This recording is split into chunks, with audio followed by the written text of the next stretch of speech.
नमस्कार। उत्तर की काशी क्लासेज में आपका फिर से स्वागत है। आज आज के आप हमारे इस नए प्रोग्राम में आपका बहुत बहुत स्वागत है। और इस नए प्रोग्राम के तहत हम करेंगे क्या, पुराने जो प्रश्न पत्र पेपर हो चुके हैं, इससे लेटेस्ट जो आपका फॉरेस्ट का हुआ है, वहीं से हम प्रश्नों का विश्लेषण करना शुरू करेंगे। और उसमें हम उस प्रश्न की प्रकृति को देखेंगे और अधिकतर आयोग का क्या प्रकृति रहती है कि वो आपसे उसी प्रश्न के आसपास से थोड़े से बदलाव के साथ आपसे प्रश्न करता है। कभी उसके लोकेशन के बारे में आपको प्रश्न कर देता है, तो कभी उसके फाउंडर के बारे में कर देता है, तो और कभी उसके आसपास कौन सी नदी है, कौन से झील हैं, कौन से कुंड हैं, इन संदर्भों में आपसे वो प्रश्न करता है। तो आप प्रश्नों का विश्लेषण, प्रत्येक प्रश्न का इसी तरीके से विश्लेषण करेंगे। अगर आप इसी तरीके से विश्लेषण करते हैं तो आप अवश्य अच्छी स्थिति में होंगे। तो उसी परिप्रेक्ष्य में आज पहला जो टॉपिक है वो कांचोला खर्क है। इससे संबंधित क्या प्रश्न उसने पूछा था और उस प्रश्नों को हम अच्छे से विश्लेषित करेंगे और आपको भी प्रत्येक प्रश्न का उसी तरीके से विश्लेषण करना है। तो उसी संदर्भ में आपके पास प्रश्न आ रहा है। देखिए, प्रश्न पूछा गया था फॉरेस्ट गार्ड के जो अंतिम पेपर हुआ था हाल ही में।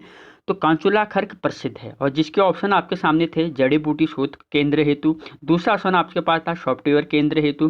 तीसरा ऑप्शन आपके पास था कस्तूरी मृग प्रजनन एवं संरक्षण केंद्र हेतु। और चौथा ऑप्शन आपके पास था उपयुक्त में से कोई नहीं। तो इसका सही आंसर था आपका कौन सा? कस्तूरी मृग एवं प्रजनन संरक्षण केंद्र हेतु। अब इस टॉपिक को आपको उठा लेना है और इसका संपूर्ण विश्लेषण आपको करना होगा। तो अब हम कस्तूरी मृग एवं प्रजनन संरक्षण केंद्र के लिए जो कांचुला खर्क प्रसिद्ध है, इसके बारे में अगर थोड़ा सा विश्लेषित अगर हम करना चाहें तो इसको हम विश्लेषण करेंगे। तो इसका विश्लेषण किस तरीके से करना है, ध्यान दीजिएगा। पहली बात, 1980-81 के कस्तूरी मृग फार्म योजना के तहत 1982 में चमोली के कांचुला खर्क में एक कस्तूरी मृग प्रजनन एवं संरक्षण केंद्र की स्थापना की गई। समझ पा रहे होंगे, कस्तूरी मृग फार्म योजना, इसमें जो कस्तूरी मृग थी हैं और उनसे जो हम कस्तूरी प्राप्त करते हैं, उनके संरक्षण एवं संवर्धन के लिए, उनको बिल्कुल सेफ रखने के लिए इस योजना को चलाया गया था। और उसके तहत उत्तराखंड में यदि हम बात करें तो कांचुला खर्क में एक कस्तूरी मृग प्रजनन एवं संरक्षण का मतलब है वहाँ नई नई ब्रीडिंग भी होगी और उसके संरक्षण के लिए भी वहाँ कार्य किया जाएगा, ताकि उनकी जो स्पीसीज हैं, प्रजातियां हैं, वो बची रहे। अगर देखिए, कांचुला चमोली के चोपता गोपेश्वर मार्ग पर स्थित है। अब कांचुला की लोकेशन देख लीजिएगा। कांचुला जो चमोली के चोपता गोपेश्वर मार्ग है वहाँ पर स्थित है और 5 किमी वर्ग के क्षेत्र में फैला है। यह अभ्यारण्य हिमालयी वन्य जीवों के लिए आरक्षित है। अब जरा ध्यान दीजिएगा, एक शब्द आया है यहाँ पर, अभ्यारण्य। इस तरीके का एक शब्द होता है राष्ट्रीय उद्यान, एक होता है अभ्यारण्य, एक होते हैं वन्य विहार, राष्ट्रीय उद्यान, राष्ट्रीय पार्क। पहले आपको इनमें अंतर करना आना चाहिए। अगर मैं अभ्यारण्य की बात करूं तो ये वो उस स्थान को कहते हैं जहां पर उन जीवों को रखा जाता है जो लुप्त प्राय होने की स्थिति में है। जैसे कस्तूरी मृग, आपको पता होगा, ये लुप्त प्राय जीव होने की स्थिति में है। केरल के बाद उत्तराखंड ऐसा राज्य है जहां पर इस जीव को बिल्कुल लुप्त प्राय होने की स्थिति में है और आईसीयूएन की लिस्ट में रेड, तो ये डेंजरस लिस्ट में भी यह शामिल है, यानी संकटग्रस्त नहीं, बिल्कुल लुप्तप्राय जीवों की लिस्ट में ये शामिल है। तो अभयारण्य का मतलब है अभय धन अरण्य। अगर इसको हम संधि विच्छेद में करें तो ये क्या बनता है? अभय धन अरण्य। ठीक है। अगर इसको करें, अभय का मतलब होता है बिना डर के, अरण्य का मतलब होता है जंगल, यानी एक ऐसे जंगल का निर्माण करना जहां किसी भी प्रकार का कोई डर नहीं हो। मतलब हिरन को, माना हिरन को बाघ खाता है तो उस बाघ उसके लिए दुश्मन है। तो जिस एरिया में इन जानवरों को रखा जाएगा वह एरिया बाघों से बिल्कुल मुक्त होगा, वहाँ ये बिल्कुल अच्छे से तो इसलिए संरक्षण केंद्रों की स्थापना की जाती है। तो 5 वर्ग किमी के क्षेत्र में फैला यह अभ्यारण्य हिमालयी वन्य जीवों के लिए आरक्षित है और उसी हिमालयी वन्य जीवों में हमारा कस्तूरी मृग भी आता है।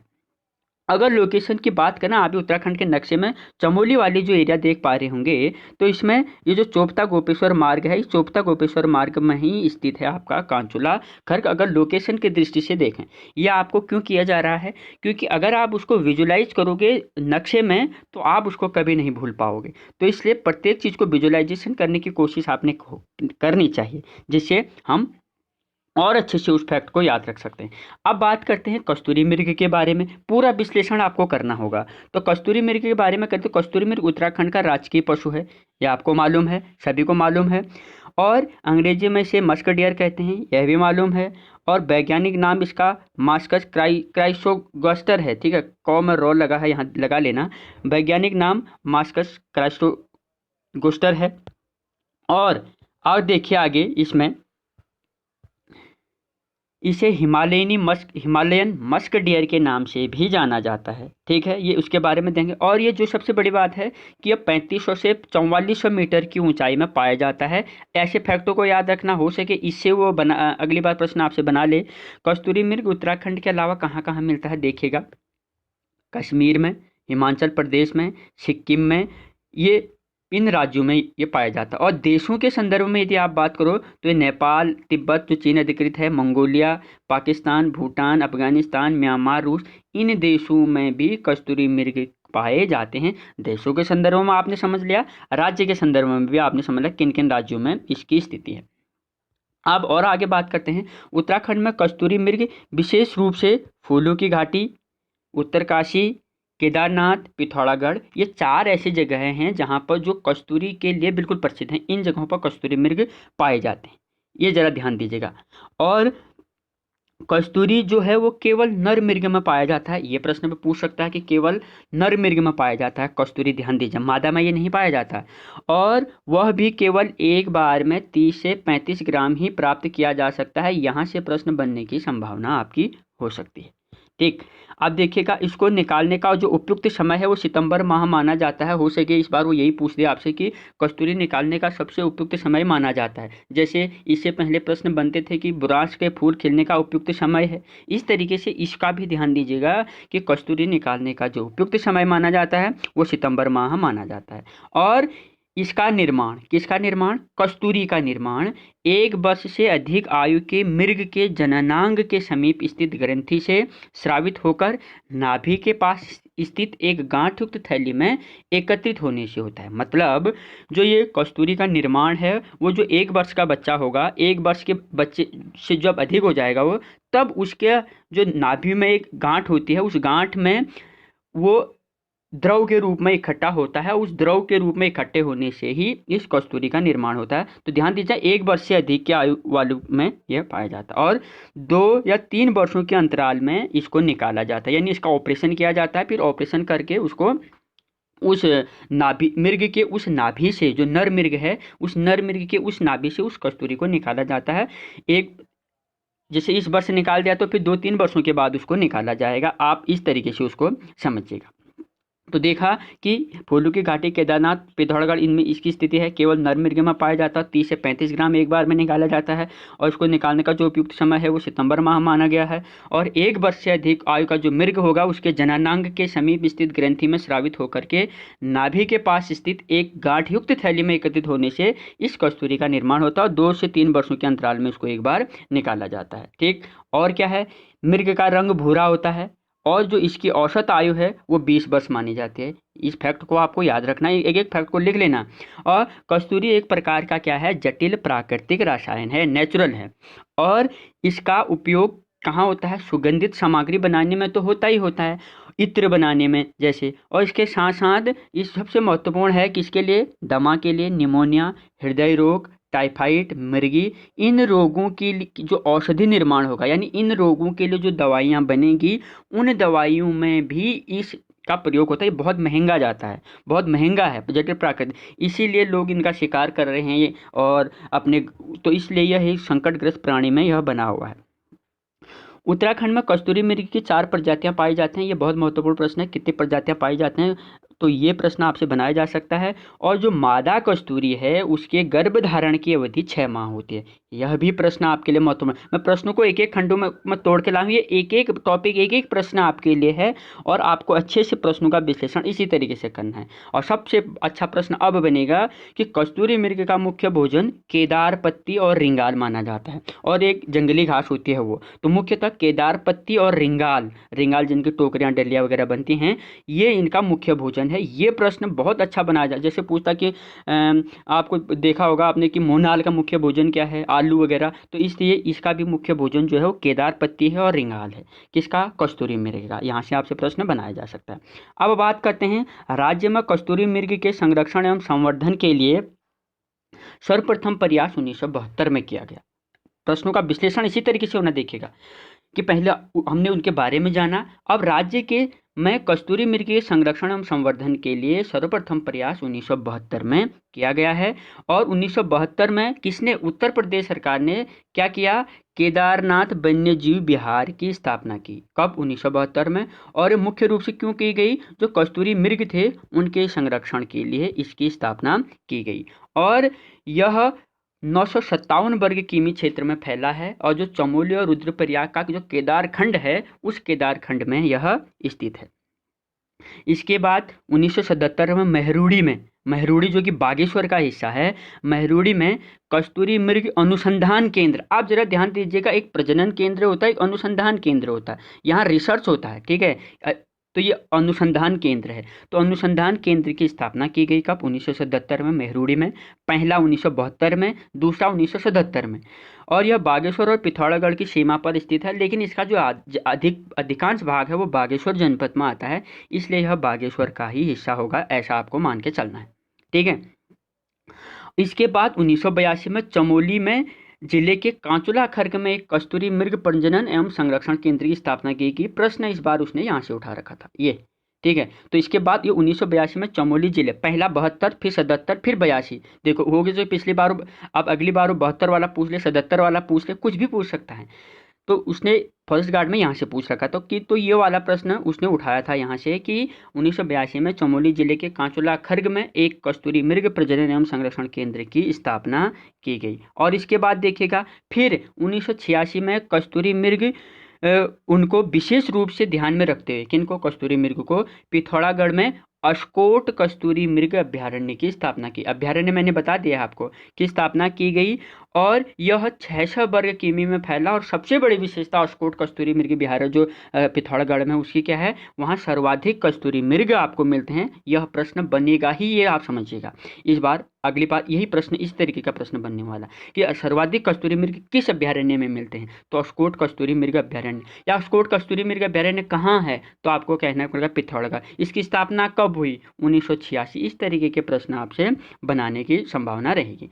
अब बात करते हैं यह सब क्यों किया जा रहा है। ये सब किया जाता है वन्य जीव संरक्षण अधिनियम 1972 के तहत। अब हम वन्य जीव संरक्षण अधिनियम 1972 जान लेते हैं कि 1972 में भारत सरकार ने सन 1972 में इस उद्देश्य से यह पारित किया था कि वन्य जीवों के अवैध शिकार और उनके हाड़ मांस की खाल का व्यापार पर रोक लगाई जा सके। और इसे सन 2003 में संशोधित किया गया, इसमें थोड़ा सुधार किया गया और फिर इसका नाम क्या रख दिया गया? भारतीय वन्य जीव संरक्षण संशोधित अधिनियम 2002। ये जरा याद रखना कि भारत में जो वन्य जीवों का संरक्षण दिया जा रहा है वो इसके लिए कानून बना था 1972 में। उसी कानून के तहत, कानून क्यों बना था? क्योंकि वन्य जीवों का शिकार हो रहा था, अवैध शिकार हो रहा था, व्यापार हो रहा था, हाड़ मांस की बिक्री हो रही थी। इससे क्या होता है? पारिस्थितिकी तंत्र बिगड़ जाता है। तो पारिस्थितिकी तंत्र न बिगड़े, इकोसिस्टम कंट्रोल रहे, इसलिए इसको फिर इस कानून को थोड़ा संशोधित किया गया। कब? 2002 में। इसका नाम भी चेंज हो गया, भारतीय वन्य जीव संरक्षण संशोधित अधिनियम 2002। और जिसके तहत जो इसमें दंड और जुर्माने की व्यवस्था थी उसको और अधिक कठोर बना दिया गया। तो ये था वन्य जीव संरक्षण अधिनियम 1972 के बारे में आपके पास। अब चलते हैं वन्य जीव संरक्षण अधिनियम 1972 की धारा 6 में वन्य जीव प्रबंधन के साथ साथ जनमानस की आकांक्षाओं एवं अभिरुचि को जोड़ने के उद्देश्य से राज्य वन्य जीव बोर्ड के गठन की व्यवस्था की गई है और जिसका पदेन अध्यक्ष मुख्यमंत्री होता है। ये इस बार का वेरी मोस्ट इंपोर्टेंट प्रश्न है, ये आप याद रखने का, ठीक है। तो कहेगा कि राज्य वन्य जीव बोर्ड का पदेन अध्यक्ष होता है, मुख्यमंत्री होता है, ये जरा ध्यान दीजिएगा। अब वहाँ पर वो वन मंत्री, वन सचिव ऐसों के नाम भी दे सकता है, या राज्यपाल। तो आप याद रखिएगा मुख्यमंत्री राज्य वन्य जीव बोर्ड का गठन, वन्य जीव बोर्ड का जो है वो पदेन अध्यक्ष होता है। जो राज्य वन्य जीव बोर्ड है उसके गठन की बात जो वन्य जीव संरक्षण अधिनियम 1972 है उसकी धारा 6 में कहा गया है कि प्रत्येक राज्य वन्य जीव बोर्ड का गठन करेगा और उसका मुख्यमंत्री जो अध्यक्ष होगा वो मुख्यमंत्री होगा। और एक प्रश्न और यहाँ से ये बन सकता है कि राज्य में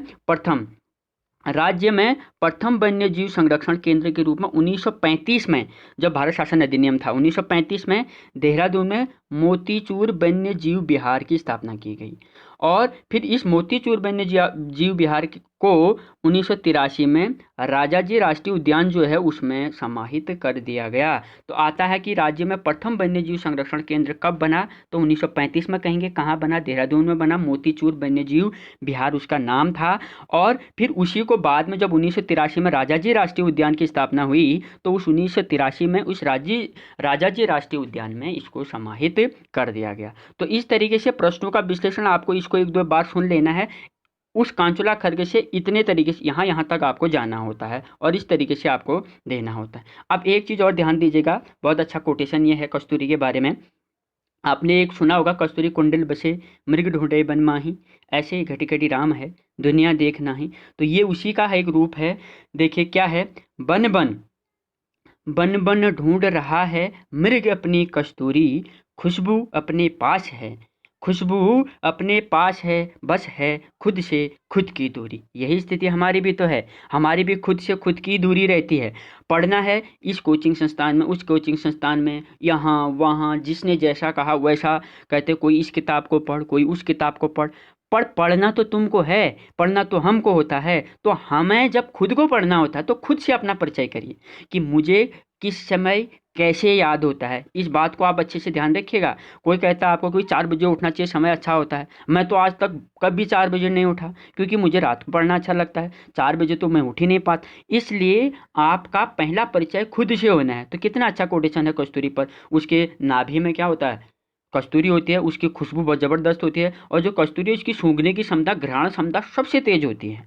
तो वो बिल्कुल वन में घूमता रहता है, कहाँ है कहाँ, वो तो उसके कहाँ है, नाभि में है। वैसा ही आपका भी है, आपके अंदर आपकी सफलता निश्चित है, आपके अंदर आपकी सफलता विद्यमान है। बस उसको ढूंढने की ज़रूरत है, उसको पहचानने की ज़रूरत है। एक बार उसको आप पहचान लो, बस आपका खुद से खुद का परिचय हो जाएगा। फिर आपका किसी से कोई कंपटीशन नहीं। और हमेशा कंपटीशन आपका खुद के साथ होना चाहिए, लड़ाई आपकी खुद से होनी चाहिए। आप खुद से लड़ो, खुद से आपका कंपटीशन करो, तो आप बहुत आगे जाओगे। यही इसी शुभकामनाओं के साथ आपको बहुत बहुत शुभकामनाएं। इसको एक बार और देखिएगा। बन बन ढूंढ रहा है मृग अपनी कस्तूरी, खुशबू अपने पास है, बस है खुद से खुद की दूरी। ये वही है, कस्तूरी कुंडल बसे मृग ढूंढे बन माही, ऐसे घटी घटी राम है दुनिया देखने। ये उसी का कहीं ना कहीं सार है। तो इस तरीके से आप अपनी तैयारी को बनाए रखें और इसी प्रकार का प्रत्येक प्रश्नों का विश्लेषण हम करने की कोशिश करेंगे। आप भी इसी प्रकार से प्रश्न को पढ़ने की और उसका विश्लेषण करने की कोशिश करेंगे। अगर इससे पिछले जो 1 या 2 सालों में जो पेपर हो रखे हैं, समूह ने करा रखे हैं, उन पेपरों का एक बार आप विश्लेषण इसी तरीके से कर लोगे तो आपकी 50% तैयारी तो ऐसे ही हो जाएगी। ये मैं वादे के साथ कह सकता हूँ। तो इसी के साथ आपको बहुत बहुत शुभकामनाएं और अपना तैयारी को अच्छे से करते रहिए, मजबूती से करते रहिए। और आप सभी को बहुत बहुत धन्यवाद और गॉड ब्लेस यू ऑल। और अपनी तैयारी बहुत अच्छे से करिए, प्रत्येक दिन कुछ ना कुछ पढ़ते रहिए और बहुत जल्दी हम प्रैक्टिस सेट भी आपको उपलब्ध कराएंगे। बहुत बहुत धन्यवाद। Thank you very much.